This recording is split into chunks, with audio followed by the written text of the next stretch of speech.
on the NewsChannel 5 network. This is OpenLine.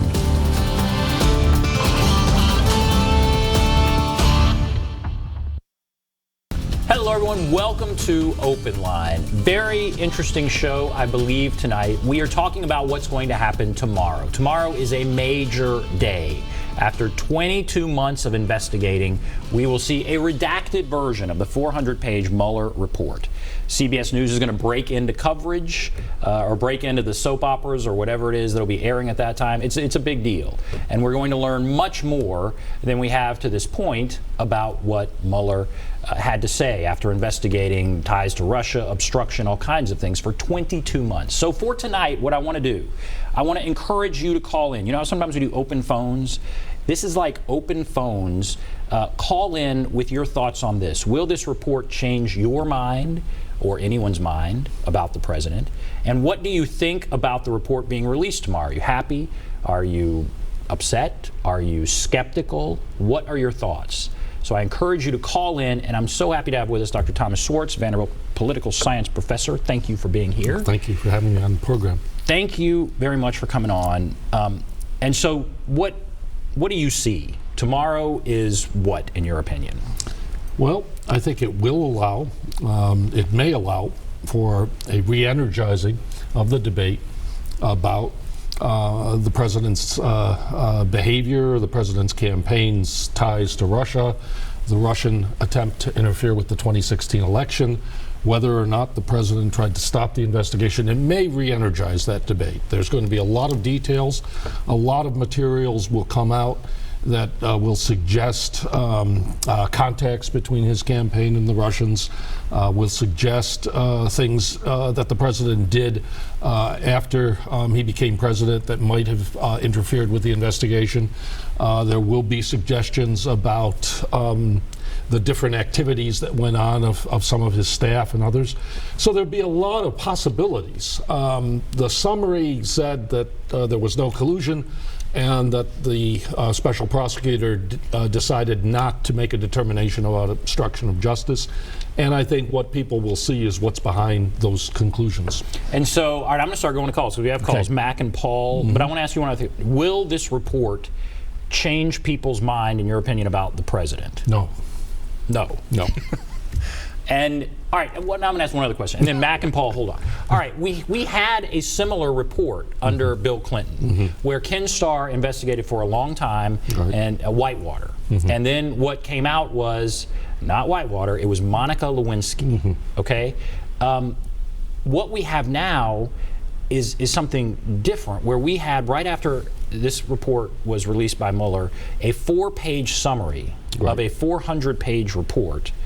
A 4-page summary by someone who was appointed by the president.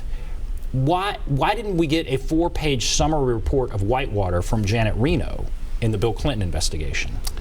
Well, I think it was a different time. The Republicans were in charge. Ken Starr had a different method of operating than Bob Mueller did. In some ways, I think a 4-page summary back then might have been more appropriate, since some of the details and everything were things that really might have been better left unsaid. And certainly the impact on Monica Lewinsky, the impact on a lot of people during that time was such that one might hope that it did not happen. But I think it was I think the roles were reversed a bit on that in that period. But again, I would say I'm not sure that Ken Starr's report changed anyone's view of Bill Clinton. So I think that might be true. All right, let's start just taking some calls. Your opinions. What will the report change your mind, and what do you think about it being released tomorrow? Let's go to Mac. Hello, Mac. Yes. Go right ahead. What do you think? What I think they need to release it to the Democrats, because I'm tired of hearing about it. And it goes over and over. It never stops. Yeah. But I have okay, release it because you're tired. I think that's a fair comment. You're tired of hearing about it. Do you think it'll change anybody's? Hearing about it. Do you think it'll change anybody's mind? There's nothing going to be in it. Because nothing will be in it. No. Well, no. Other people have got their minds changed already about him. But I like him. And you like him? That's all I got to say. All right, good. Yeah, I like the president. I think. All right, We good. Go backwards. Mac? Let's go backwards. All right, brother. Thank you, Mac. All right, so he just wants a release, tired of hearing about it. Yeah. And he doesn't think it's going to change anybody's mind. So, and you don't think it's going to change anybody's mind. All right, let's go to Paul. Hello, Paul. Paul, are you there? Yes, I am. Go right ahead. So, will this report change people's mind about the president? And what do you think about it being released tomorrow? Well, sir, it really doesn't make any difference to me. Like the president or dislike him, you just don't try to impeach a sitting president. And that's all I wanted to say. You just don't try to impeach a sitting president. Thank you. All right. Democrats have backed off that, haven't they? They have. One thing that could happen, of course, as a result of this is that some of the firebrands in the Democratic Party and some of the more enthusiastic people in the party might latch on to some of the details in this report and try to push for impeachment. I think Pelosi has sort of said that she does not want to go that route, but there may be things in the report that they may decide to go after, and it is conceivable that impeachment could, if there were some instances, as Adam Schiff says, he still thinks there's evidence of collusion. So perhaps if he sees something, he could provide some leadership to an impeachment effort. So it's not off the table, I think, after the report's released.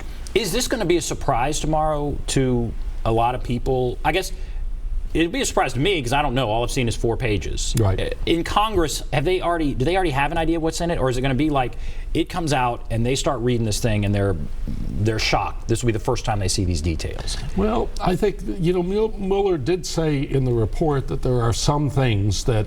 Or that many things are already in the public domain in terms of what the president did. Firing Comey, saying at one point it was about the Russia thing, these sorts of things that were out there. There may be a few that weren't in the public domain that will come out and that will be immediately grabbed by those who claim that there should have been an obstruction of justice charge. Let's go to Taylor. Taylor, it's great to hear from you. Ben, good evening, and good evening to the professor. A couple of points I'd like to make. First of all, the professor didn't get around to saying the difference between this and the Clinton thing. It's a totally different law, and that's a good deal of the reason, the difference in the reports. As far as Adam Schiff bringing charges, he would be ready to impeach the president over not tying his shoes correctly. But my opinion is not changed. I don't think they ever had a legitimate reason to even open this investigation. There was no criminal act that they could put a finger on, and so they spent 2 years trying, but I won't call it a witch hunt. I call it a terrible infliction on this country that should have never taken place. That's my point. Thanks a lot. Taylor, thank you. Thank you for calling in. All right, Taylor is not going to be alone in that opinion. Right. He wouldn't call it a witch hunt. The president has called it a witch hunt. Right. So let's push back a little. Several people have been indicted. There is no doubt Russia tried to interfere in our election. Is that not worth investigating? Russia tried to interfere in our election. And I think what the report is going to say is that Russia reached out to the Trump campaign on numerous occasions. There is no proof that the Trump campaign accepted. That they colluded. Or yeah, that colluded. Yes. But they reached out. Yeah. So we have a situation where another country is trying to influence our election. Is that not worth, and I would ask that of Taylor and other callers, is that not worth investigating? Does that mean this was of no value? I mean, it seems like, well, I don't know. What about that issue? I think there's an argument that you could have done that this was targeted particularly toward Trump, and what might have been an alternative might have been some sort of bipartisan congressional investigation that actually tried to seek out what was the truth, as opposed to turning it into a partisan thing. That's partly Trump, though, Trump's own fault in some ways in the way he behaves, but it's still, I'll wait and see. I think it is clear Russia made major attempts to interfere with the elections, and certainly they tried to intensify America's own political divisions. That's clear. And that's not actually historically, that's not a completely unusual circumstance. We did it a lot during the Cold War. We interfered with other countries' elections. I think we do find it a little awkward to find it on the other ourselves on the other side of the fence on that one. But I think there was enough smoke so that there could be a look, and that's why I do think an investigation was merited. Okay. All right, let's go to Lucy. Lucy, great to hear from you. Hey, y'all. Hey, well, Lucy. I've got an opinion. I disagree with Taylor on this. He says that this investigation's been a terrible infliction upon the American people. I think Donald Trump being elected president is a terrible affliction. I'm sorry, let me keep a straight face. But anyway, it will not change people who love Trump at all. Jesus could come up and say, look, he did this, it's terrible, and they'd say, nope, nope, nope. They're true believers. And the people who did not vote for Trump, or what they call the Trump haters because they didn't vote for Trump, it's not going to change their opinion.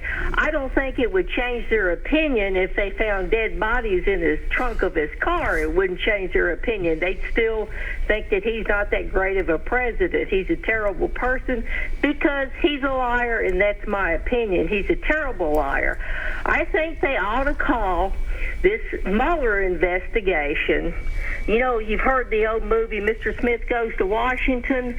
I think this investigation should be the potato sack gang goes to Washington. And that's all I've got to say. What does that mean? What does that mean? Do you know what that means? I'm not exactly sure. Oh, Lucy. All right, I don't know what that means. The potato sack gang goes to Washington. Yeah. Lucy disagrees with Taylor. Right. Thinks it was worthwhile, but here's the issue there. I think Taylor I don't want to speak for Taylor, he may support Donald Trump. Right. I can, based on what Lucy said, she doesn't. She doesn't, right. And that probably influences one's opinion about this report as much as anything else. Yeah. It would be nice if any of the callers who called in were people who were fairly independent and whether they had it. But I don't think the degree or the numbers of people who have a sort of independent or somewhere in the middle is relatively small these days. So. That's a great challenge. All right, if there is an independent person that can hear my voice, call in. We would love to hear from you because I think you're right. It's not an easy thing to find right now. Right. Is there someone out there who could be influenced one way or the other that will watch this with an open mind and will say, wait a minute, that concerns me, or wait a minute, that does not concern me? If you're independent, give us a call. And if you're not, we're still going through this. Will the report change your mind? What do you think about it being released tomorrow? So as we continue to set the stage here, there are going to be several things redacted out of this report. Right. So what are we not going to see tomorrow? Well, we're not going to see grand jury testimony, things that have to do with the grand jury testimony. We're not going to see anything that might compromise intelligence sources or methods, especially what might have been some of the surveillance of the Russians by American intelligence. We won't see anything that is perceived by our intelligence agency as compromising that. We may not see third-party character that is one of the possible redactions. I have a feeling Barr is going to try to at least not redact too much, because I do think that would be like a red bull or a red flag to a bull if he tries to redact too much of the report, because I think the Democrats will come very much in with the idea that they should subpoena and release the whole thing. I think if he's careful and does do more selective redactions, he might get away with it. It's going to be a color-coded redacting system, right? Yeah. So I think that's good in the sense that we'll know why something was redacted generally. Yes. Yeah. And apparently it means that if a whole page is redacted, we would see a whole page redacted. It's not like they're just going to take a section of the report out. Right. It won't. There will be. You will know what is redacted, as opposed to simply compressing it and not being able to know what has been left out. Now, when I hear they're going to redact, all right, grand jury material, that's pretty standard. Right. Classified information, sure, that's standard. Information linked to ongoing probes. Okay, that could be a lot of stuff. That is possible. Details that could be damaging to peripheral third parties. Yeah. All right, that, I don't know why you even released the report at this point. I mean, that's almost everything. It seems to me you could put a ton of stuff in there. You could. And when you go back to Ken Starr and the whole Monica Lewinsky thing, in that scenario, Monica Lewinsky would have never been revealed. Perhaps, yeah. I mean, I can make the argument. Yeah. And so, but I think it's interesting. You think he will work hard not to redact too much. I think, yeah. I think it is not in his interest, to overly censor in a way that will provoke the Democrats to want to open up the entire report. I think that. But Attorney General Barr, I tend to have a higher opinion of him than some. I do think he has a track record in Washington working for the senior George Bush. I just don't think I think he knows how Washington works, and I think he knows that would be damaging. Okay, let's go to Dwight. Hello, Dwight. Yes. Go right ahead. What do you think? Okay. Well, I'm an independent in Kentucky, and I try to sneak in the Republican primary and vote against Trump, so I really don't like the guy.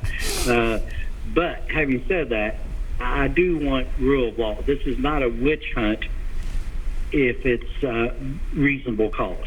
The legal authorities lay out very black and white what's a reasonable cause to get a visa warrant or other type warrants to monitor and spy or eavesdrop on people.